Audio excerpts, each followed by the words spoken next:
आज की कहानी को सब्सक्राइब करें और बेल आइकन को दबाना बिल्कुल भी ना भूलें।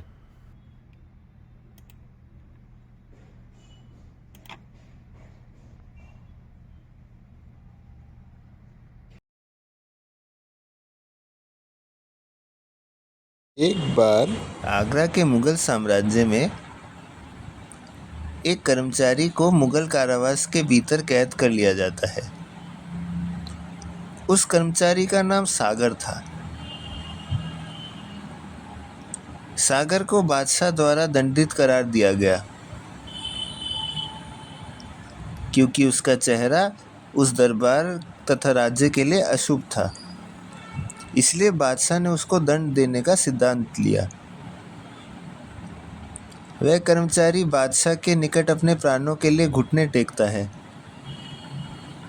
परंतु बादशाह उसकी बातों को नहीं सुनता है। बीरबल इस घटना को पूरा देखता है और बादशाह के निकट हाजिर होता है।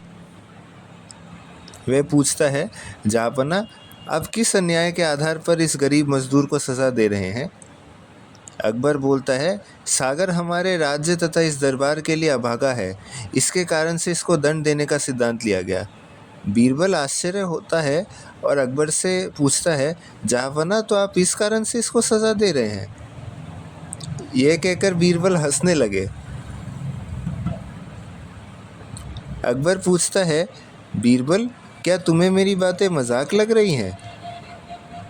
बीरबल कहता है, जहाँपना, कल सागर ने आपका चेहरा देखा था तो आप उसके अशुभ होने के लिए सज़ा दे रहे हैं। आप सोचिए, सागर इस कारण से, आपको देखने के कारण से आप अपनी जान गंवा रहा है, तो फिर कौन सबसे भाग्यवान हुआ, आप या सागर? बादशाह अकबर कुछ देर तक सोचते रहे और फिर उन्होंने उत्तर दिया, बीरबल, तुमने मुझे सही और गलत का एहसास कराया। मैं अब बहुत कुछ समझ गया हूँ।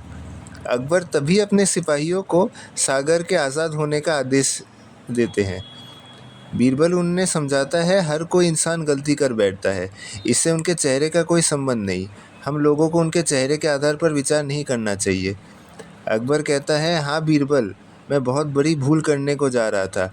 तुमने मुझे इस भूल को करने से बचा दिया है। अब मैं यह गलती फिर कभी नहीं करूँगा। अकबर सागर से कहता है, जाओ जी लो अपनी ज़िंदगी सागर, मैं अपने किए के लिए क्षमा प्रार्थी हूँ। सागर कहता है, जहाँपना, आपने जो मुझे छोड़ दिया इसके लिए मैं आपका बहुत आभारी हूँ।